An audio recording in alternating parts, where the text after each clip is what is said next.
Tonight, only on CBS Atlanta News, we expose a local megachurch leader wrapped up in a risky mortgage venture that's under investigation by the feds.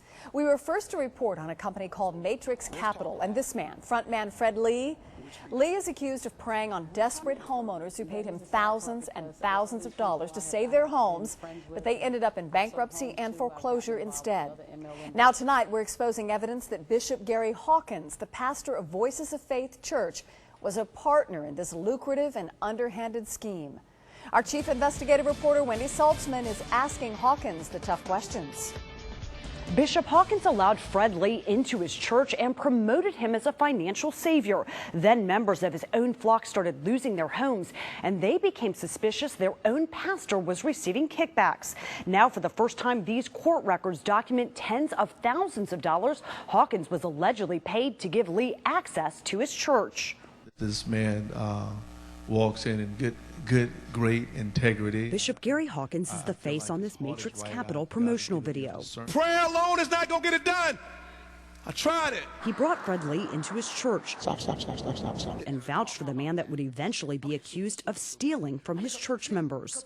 I would have a remedy, but if I say that in the house of God, all right, go ahead.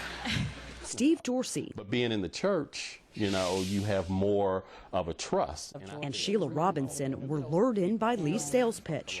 I trusted my bishop's credibility, and, you know, because of him, I gave in to someone I didn't know. Watch this. Robinson paid Lee $1,500 and nearly lost her home. I'm disheartened. You're supposed to guide people's morals, aren't you? And I'm telling you the truth right now that those things are not true. When we approached Gary Hawkins, he initially tried to defend Matrix and cover up his relationship with Fred Lee. Don't you feel like they preyed on your church members? I don't know what took place with my members of the church and them. But in recent months, Hawkins' divorce from his wife Debbie turned messy and turned up allegations not only of abuse and adultery, but Debbie Hawkins' filing detailed the bishop's secretive involvement with Matrix Capital and allegations he received tens of thousands of dollars from Fred Lee.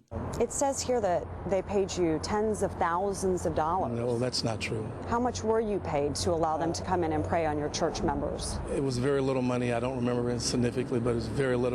Fred Lee is being investigated by the IRS and the Federal Trade Commission. We're expecting that investigation to wrap up soon. Inside sources tell us Lee may not be the only one named on that indictment. I'm Wendy Saltzman, CBS Atlanta News. Now,